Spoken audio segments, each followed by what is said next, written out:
Hello बच्चों। हमारा प्रश्न दिया हुआ है, अभिकथन है कि मृदु जल साबुन के साथ झाग देता है लेकिन कठोर जल जल के साथ नहीं।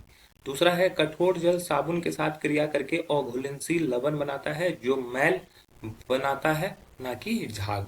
चलिए समझते हैं इस प्रश्न को। 5 ऑप्शन भी दिए गए हैं हमारे पास, 5 में से जो सही उत्तर होगा वो हमें चुनना है। अगर बात करें इस प्रश्न की मुख्य अवधारणा की, तो मुख्य अवधारणा में हमें समझना होगा साबुन के बारे में।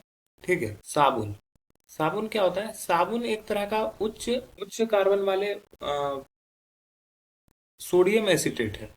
मतलब कि ये साबुन का अगर फॉर्मूला बात करें तो ये होता है C17H35COONA। ये सोडियम या पोटेशियम का एसिटेट लवण है। ठीक है, ये इस तरह का ये साबुन होता है। ओके, अब ये साबुन क्या करता है? अगर यहाँ पर ये साबुन क्या होता है, कठोर जल में घुलता नहीं।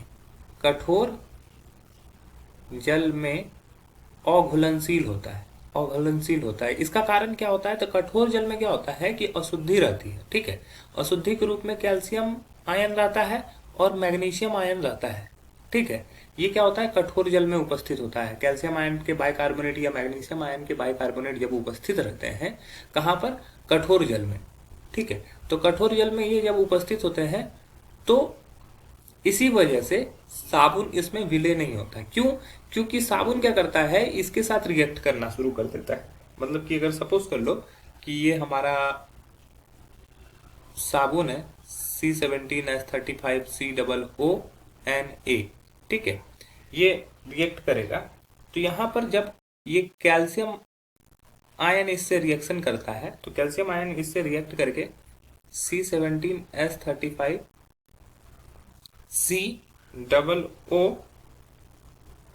माफ कीजिएगा C O और ये इसका होल टू कैल्शियम से जुड़ जाएगा।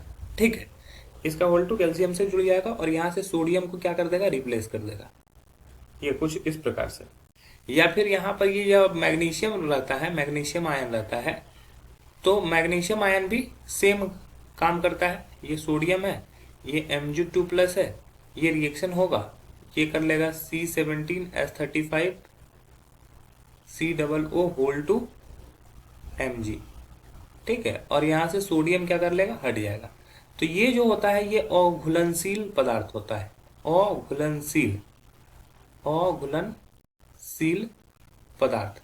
ठीक है, जिसको हम लोग मैल भी बोलते हैं। ठीक है, ये अघुलनशील पदार्थ है जिसको हम लोग क्या बोलते हैं, मैल बोलते हैं। तो क्या होता है कि ये कठोर जल में घुलता नहीं है बल्कि अघुलनशील पदार्थ मैल बना लेता है।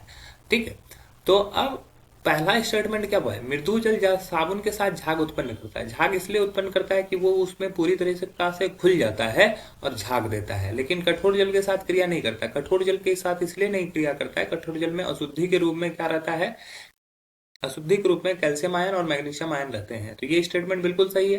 कारण दिया हुआ है, कठोर जल साबुन के साथ क्रिया करके अघुलनशील लवण बनाता है जो कि मैल बनता है, ना कि झाग। ये जब हम लोग रिएक्शन भी देख रहे हैं तो ये रिएक्शन करने के बाद अघुलनशील पदार्थ बना रहा है जो कि मैल है, ये और मैल बन रहा है। अतः ये जो दूसरा स्टेटमेंट है ये भी हमारा सही है, और हमारा जो अभिकथन है वो उसकी सही सही व्याख्या कर रहा है हमारा कारण। तो हमारा ऑप्शन ए सही हो जाएगा, अन्य ऑप्शन गलत हो जाएंगे। आशा है कि यह प्रश्न आपको समझ में आया होगा। धन्यवाद।